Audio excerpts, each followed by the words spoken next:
In our first story, we're just getting this from the wires that the spokesperson for the National Health Insurance Scheme in the Dramani area has been arrested with some 25 AAA cartridges. And, well, that's the way we have to put it, because the gentleman has been identified as Mohammed Dushi, who is also known as Gushi Kwash.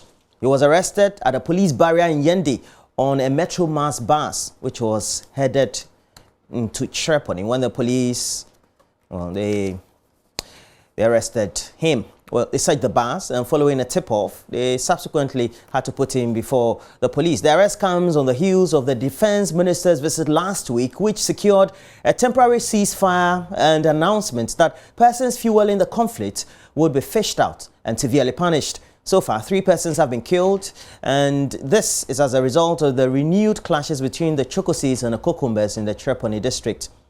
This morning, the Vice President also and the Interior Minister Ambrose Derry are headed to the area following the Defense Minister's initial visit. We'll also be hearing from the Northern Regional Correspondent Martina Bugri on what to expect on this visit. In the meantime, though, we'll bring you more details as and when we get in touch with DSP Yusuf Tanko, who is the Northern Regional Police Public Relations Officer. Well, moving on, the Vice President, Dr. Mahama Baumia, has assured that construction of dams under the One Village, One Dam program would be completed by next year in beneficiary communities in the 5 regions of the North. He said government is aware of the challenges impeding the progress of work on these dams, and it is honestly doing something to address them. Dr. Baumia gave the assurance at Bolenge when he met Muslims as part of his Ramadan tour across Ghana. JoyNews Upper West Regional Correspondent Rafiq Salam brings us more. Within a split of 6 hours, Vice President Dr. Mahmoud Baumia toured 3 communities in 3 districts in the Upper West How is region. Mr. Lancer? His first point of call was at Tanangna, a community with over 3,000 people, and 99% of them being Muslims. Tanangna is one of the few sacred communities revered by Muslims in the region for its uphold to Islamic principles. The people were therefore filled with joy and excitement upon seeing the Vice President, who they considered to be one of their own, and laid bare the challenges of the community and the entire Wawes district. Issa Waho speaks for the chief of Tanangna, Nasiduki Gala. The Wawes district, which was created in 2004, is yet to record its first ever third road. Our road network is therefore very poor. No single road that leads into or out of the capital, that is Wichao, is in good shape. Another monster that threatens us most, Your Excellency, is the security situation.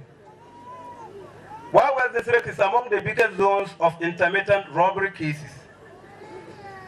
This is partly attributable to the poor road network. Dr. Mahmoud Baumia, in his response, announced that funding has been secured for the construction of 4 major roads in the district and tasked the district chief executive, Edwin Labiru Sobo, to do a follow-up to ensure that the contracts are executed. The Tanina Pole Road, which is 3.5 kilometers, Pole Nako Road, which is 3.2 kilometers, Pole Jolly Retu Road, which is 5.6 kilometers, Poliantanga Bulijinye and Buli Road, which is 12.5 kilometers, and Poliantanga Jembob and Buli Road, the other road, is another 12 kilometers. We expect, and there is full funding available for these roads. It's not as if contractors are going to start and then we will not get funding for the roads. Inshallah, we expect that within the next 4 weeks, we should start seeing activity in the construction of these 4 roads I have mentioned. The Vice President later joined colleague Muslims during the Zuhur congregational prayer. At Bulingi, Vice President Dr. Baumia urged the people to have faith with the government, assuring them that despite the challenges encountered on the implementation of the One Village, One Dam program, its execution will come into fruition. Farmers also, we are trying to do the one village, one dam.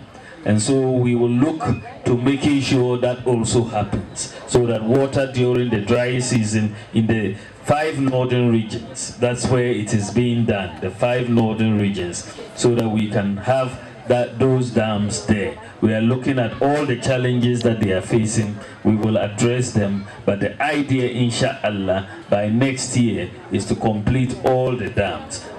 At his last point of call at Issa, where he broke the fast and performed the Maghrib prayers, Dr. Baumia spoke of doling out ambulances for all 275 constituencies in the country.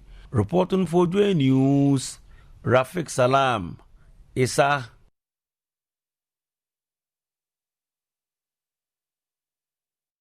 And we have to take you back to Treponi. And earlier, let's just do a recap of what the news has been. And we got this from the wires that there was an arrest of a PRO of the National Health Insurance Scheme in the Treponi area, who apparently aboard a bus was also having with him some cartridges of some 25 AAA cartridges, so to speak. And as a result of that, he's been put before police cells. And we're trying to get more information on that subject as well. But in the meantime, we also know that following the visit of the Defense Minister, Dominic Nitiwul, we are expecting that the Vice President, Dr. Mahama Baumia, alongside Interior Minister Ambrose Derry, to visit Treponi to also get acquainted with the current state of peace or calm that so far has been restored following those earlier clashes. But speaking to us is going to be Martina Bugre, our Northern Regional Correspondent, and we would want to ask do we know exactly what the Vice President and Interior Minister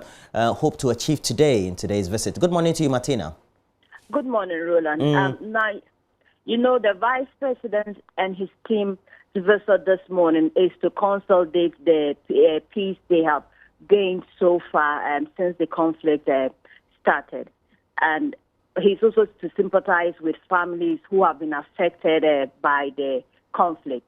The Vice President on several platforms since his Ramadan till after the conflict started called for peace on several platforms. And so today's visit is physically to meet with the various stakeholders and then see how they can bring finality to this recurrence of the conflict in the area. So he will be going to Saboba first this morning, then he will come to Treponi and then to Bunkrugu as part of the visit to ensure peace returns to the area. But instinctively, somebody will say that we would first want to know whether the Vice President and the Interior Minister, they intend having some discussions with some of the focal people within the factions. Exactly, that's what is going to happen. We are told that in Saboba and Treponi, they would meet the various stakeholders who have a say in issues of the area. And so those discussions would take place before he continues his tour of the region. But we do know sometimes some of these conflicts, and especially particularly if you take a look at what the history has been, there's always an interpretation that there would be so-called government interference, and especially the Vice President visiting. How does that give those assurances to the various factions? Speaking to some people earlier yesterday, they have this sense that once they have started prosecuting people, it means that the government has taken a step to bring finality to this conflict in the area. So they have hopes that at the end of the whole process, they would have lasting peace. Well, it's quite interesting that he's also visiting the area. Well, we also just got the report, and of course you also had the report and you sent it through, but also other various personnel within the security setup, the BNI, etc., had contacted many of us also on the subject as well. The arrest of the cache of arms, particularly when we know that the involvement of the PRO of the National Health Insurance Scheme in the area is important in all this. So far, what's the latest on the subject? What we do know is that he's in police custody, and the PRO tells me that they are doing everything to ensure that they get enough evidence to begin the process. And so this morning, he says he'll be giving us further updates on what's been happening throughout the night. Well, it's been interesting, and as I let you go, that during the arrest, apparently there were at least 2 policemen on the bus. Is that true? Yes, footages have shown, but I've been trying to get a response to what the police officers were doing. But I mean, my earlier discussion with the police PRO, he had told me that when the suspect was apprehended at the barrier, he was escorted to police custody. So we don't really know whether those 2 police officers were part of those who escorted him or they were just on the bus to Chereponi. Well, we'll get back to you in the latter part of the show and so get some up-to-speed updates on this very arrest. But in the meantime, we have to move on. And we also know that there had been a number of visits by former President John Dramani Mahama to some of the flood-affected areas around the Kwame Nkrumah interchange area, Adabraka and the rest of those areas in the parts of the capital.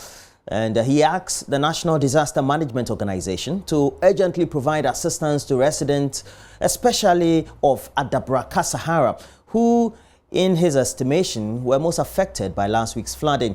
The area was one of the several suburbs in the capital which were flooded during the rains last Wednesday.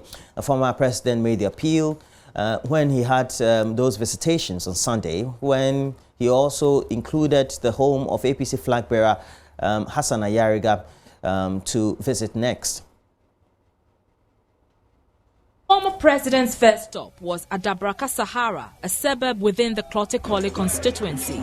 The community sits close to the Odo River. Scores of wooden structures serve as homes for many of the residents here, and litter is strewn everywhere. The homes here are often submerged when it rains, and last week's flooding forced many to flee to safety. Mr. Mahama inspected the community in the aftermath of the rains, often jumping to avoid falling in the mud. One of the residents, Christian Amuzu, who runs a bakery business, told JoyNews his facility, which contains several bags of flour purchased recently, has been destroyed in the flood. When I got out and I see that the flood started coming, so nothing I can do. And my flour, about 50 to 100 bags, all goes wet. And the sugar and my local oven too was damaged. So if you pass this place, you see the machine, my machines all got spoiled.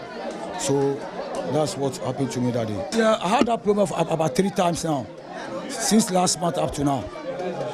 Another resident, an 80-year-old woman, lost all the food she had stored up. Mr. Mahama urged NADMO to come to the aid of the affected residents. One of the major after effects of flooding is the possibility of the outbreak of cholera. And we don't want to see an outbreak of cholera in this place.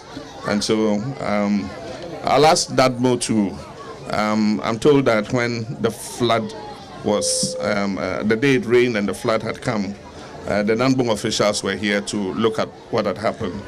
But since then, they haven't come with any relief for the people. The little that NADMO can do to assist them will go a long way to make things easier for them. So I'll encourage the Director General of NADMO and his people to come over and see what help they can give. On her part, MP for Klotekole, Dr. Zaneto Rawlings, blamed the situation on government's failure to dredge the Odo River in the last 2 years. We can't keep doing this. When it rains, we are constantly rescuing people. She by now, especially down near Kokomba Market, to make sure we all know that the perennial flooding here is not good. It is sad to be rescuing people anytime it rains.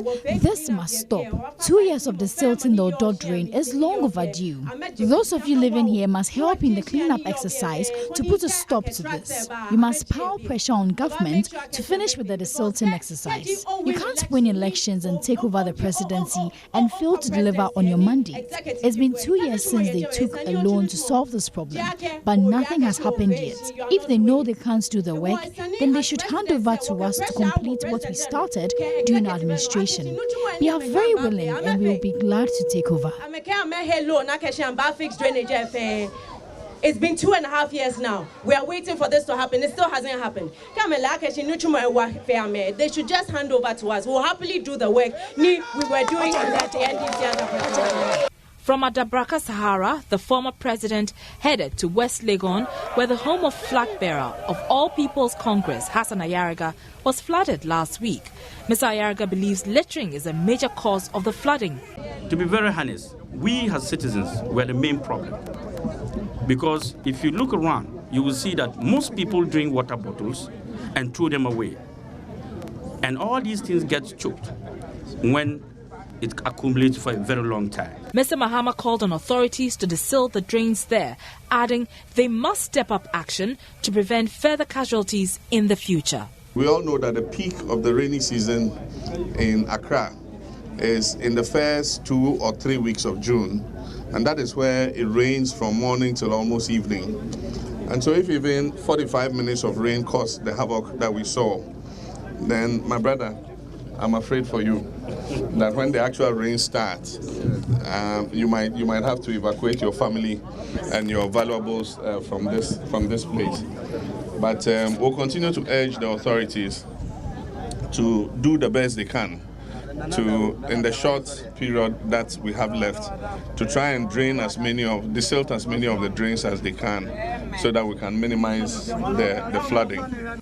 With metro officials predicting the likelihood of more rains in the coming days, it remains to be seen if the former president's caution will be heeded by the authorities. Araba Kumson for Joy News.